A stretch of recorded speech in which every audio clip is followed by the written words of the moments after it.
Everyone, Zeddy here again today with a brand new video, and it's our last review of the mini set Delve into Deepholm. We have a brand new FINLEY. That's a dual class legendary minion.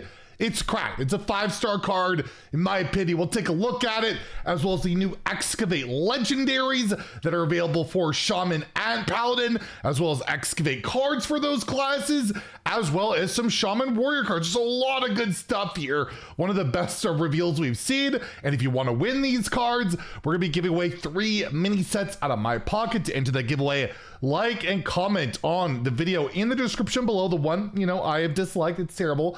Be subscribed to the channel. If we manage to hit 77,000 subs by Thursday, we're less than 200 away. I will add 1 more mini set to that giveaway. So hit that sub button. Make me go baroque. So we got lots of cards to look at, and man, they are pretty good. So let's start off with the Shaman only card, Digging Straight Down. This is a 4 mana spell. Deal 8 damage to a minion, excavate a treasure. That's right, Shaman can excavate, and this is just a really good card. I feel like it could even see play in like just Highlander Shaman. It's a 4 mana deal 8. Like, that's really solid removal. You get some value with your treasure and all that, and we all know that excavate cards are just really good, right? Like, every class likes running excavate, period. Every class that has it has done it. The rewards have all seemed worth it. We'll take a look at the rewards later. They do seem worth it. And overall, I just think it's a solid card that we'll see play, whether it just be excavate Shaman or possibly a Reno deck. And maybe the Reno decks just play 1 excavate each. We haven't seen that really come together yet. Outside of actually, I have seen excavate Warrior with Reno, and it's not that bad. So yeah, I'm gonna give this a 4 out of 5 in standard. I'm gonna give it a 2 out of 5 in wild, because none of the excavate stuff has worked in wild. Wild's a different beast, right? You gotta murder people really fast, or you gotta combo them really fast, or disrupt them like crazy, and it just doesn't really accomplish that. So I will give it a 2 in wild, but just a really, really solid card. Speaking of that, we have a new totem. This time Warrior gets its own exclusive with Shaman totem. We've only seen neutral totems be able to see play there, but it's a really good one. The Needle Rock Totem, a 2 mana 0/2. At the end of your turn, gain 2 armor and draw a card. Again, Lore Walker Cho, crying in a corner. It's similar to the gold Panner, right? The 1/2 that draws a card. However, this also gives you armor. There's possible totem synergies in Shaman, and I just think this is all around a really, really good card. It's guaranteed to give you 1 draw, some armor gain. It's got taunt effectively. It's got to be killed, or it's going to keep drawing cards, gaining armor. I could see this thing play in both Warrior and Shaman. Particular, the Reno archetype of Shaman, Reno Shaman, maybe an excavate deck. I don't know. You want to drive for your excavates, and maybe a totem deck. Probably not there. It's not very aggressive, but again, it's cycle, right? I mean, Mana Tide Totem used to just draw a card. It was a 3 mana 0/3. It didn't give you even any armor, right? It's just a really good card. And Warrior, even in wild, will want to use this. Even Warrior, it's even cost. It's more card draw. Again, it needs to be killed.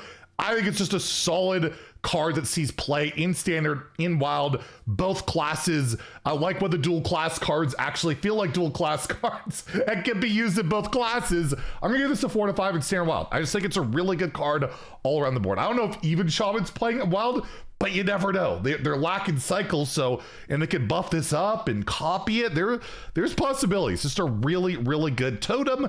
And then we have Aftershocks, a 4 mana nature spell for Hunter and Warrior. I don't think Warrior's ever had a nature spell before. Could be wrong. Let me know. But this one, it deals 1 damage to all minions 3 times. It costs 2 less if you cast a spell last turn. So it's 3 whirlwinds for the cost of 4, or more likely for the cost of 2. And that's really good. And Warrior in particular right now is lacking good early AoE. They don't have a lot to do in the early game for AoE. And I'm not sure if this will go once, twice, and maybe proc a death rattle and go through. If it'll help with a Soul of the Forest type of deal. Not sure. But again, this is a card I absolutely can see seeing play in both classes. Relatively cheap removal. If you have to pay 4 mana for it, it's probably not the end of the day. and most, Shaman Warrior decks run a good mix of spells, and it's just good early AoE that Reno decks can use, mid-range decks can use, more of the controlling style stuff. But again, I'm gonna go to 4 to 5 in Standard and Wild. It's even costs, so even Warrior can absolutely see using this card, although they don't have a ton of great spells to really get this down. I don't know, but like, I feel like it's still better than Rancor despite the armor synergy. It's just a really good card. So again, 4 to 5 Standard, 4 to 5 in Wild, and I think both classes, again, can absolutely utilize this card. Next, we have the Fossilized Kaleidosaur, not the last Kaleidosaur, a Paladin only minion. So we're onto the Paladin stuff. It's the Paladin Shaman part of the deal. It's a 4-mana 3/4 Undead and Beast, kind of a weird combo for Paladin. Battlecry, gaining 2 random bonus effects. Excavate a treasure. And again, bonus effects are like, the 8 things you can get off like your Spark Bots, off your One Amalgam Band, all those type of cards. The Adventurers back in the day, I think.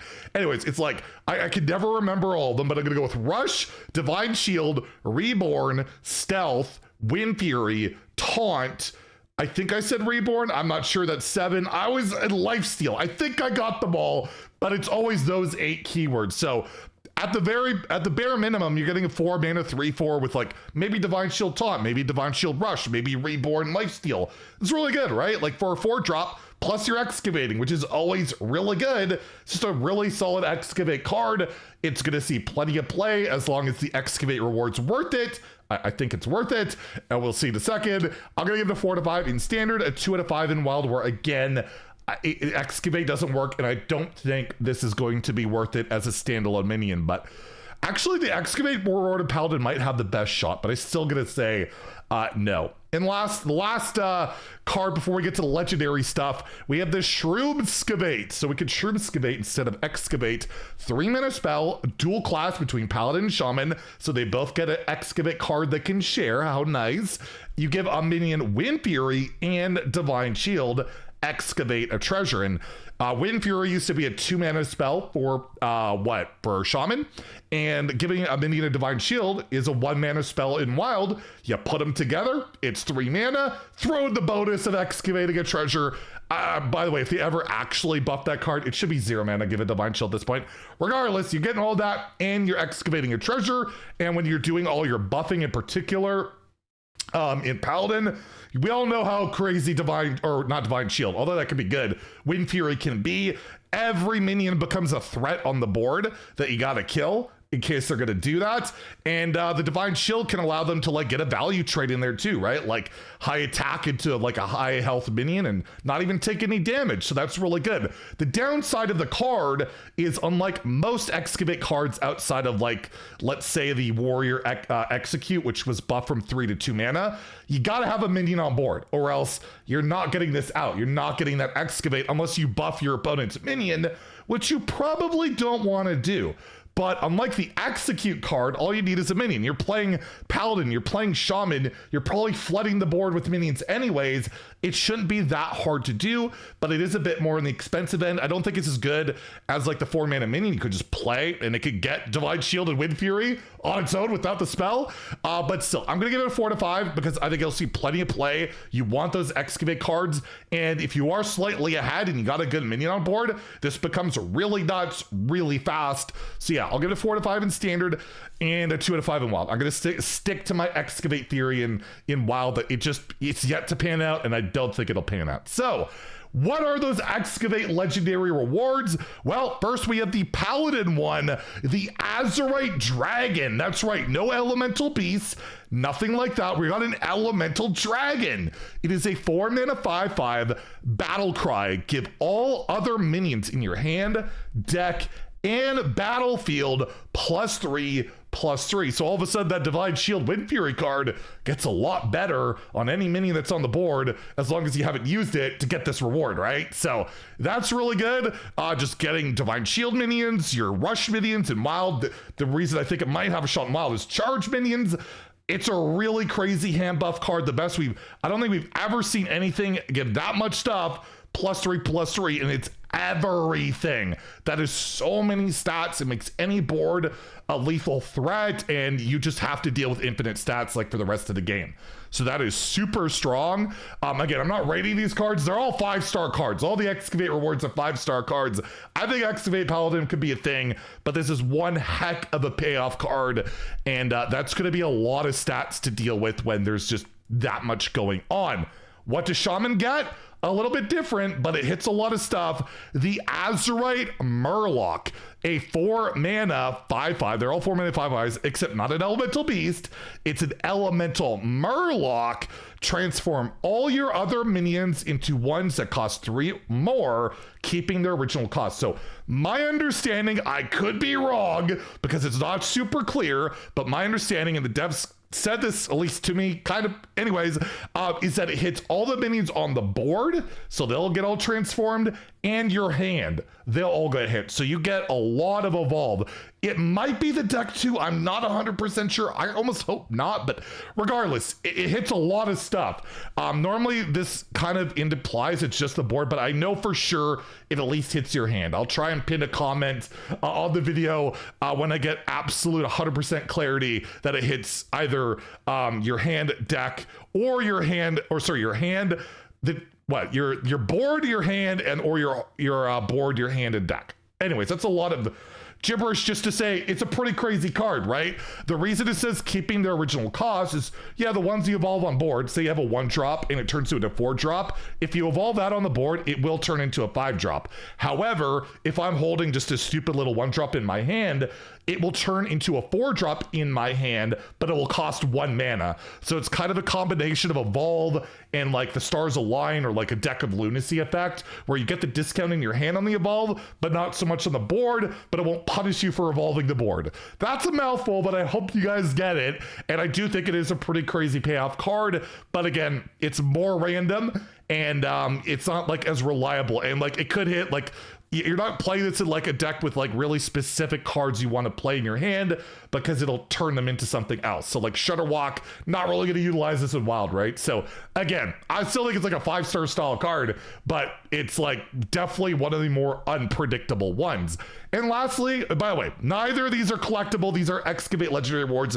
These will not be in the mini set. You just get to play them as long as you excavate. Okay, the last card is a legendary dual class minion, Sir Finley the Intrepid, a 3-mana 2/3 Murloc.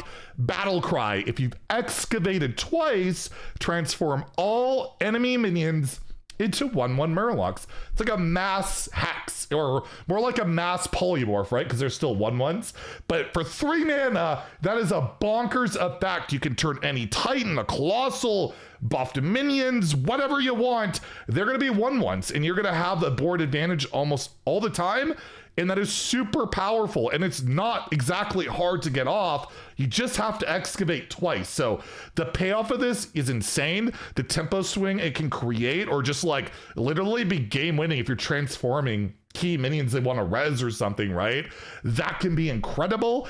And it also means that the whole League of Explorers will remain in standard for the next year or so. Although the Sunken City Finley's supposed to rotate, now we have in this set alone Finley, Elise, Reno, and Brand. So that's pretty cool. I just think it's a 5-star standard card. I just don't see how this isn't an insane payoff for Excavate. Like, you're going to want to play this card if you're playing Excavate Shaman or Paladin, and I think you will. And if you're not doing it there, well, Rogue will get it off Velorock for 0 mana, because they're playing Excavate, and they're going to turn all their stuff into Murloc. So yeah, 5 stars at standard. Again, I don't think Excavate is working nearly as well in Wild, so get it too.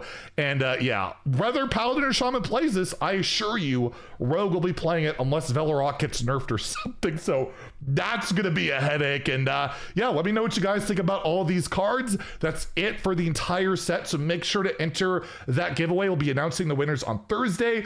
Patch notes are likely tomorrow, and Thursday we'll do a tier set, or like a tier list on all the cards, and then we'll have a lot of fun. Launch day, day 1 patch review, decks to play. There's always a lot going on the channel, so hit that sub button if you haven't already to stay tuned. If you enjoyed the video, please like and subscribe. Have a great day, and stay salty, my friends.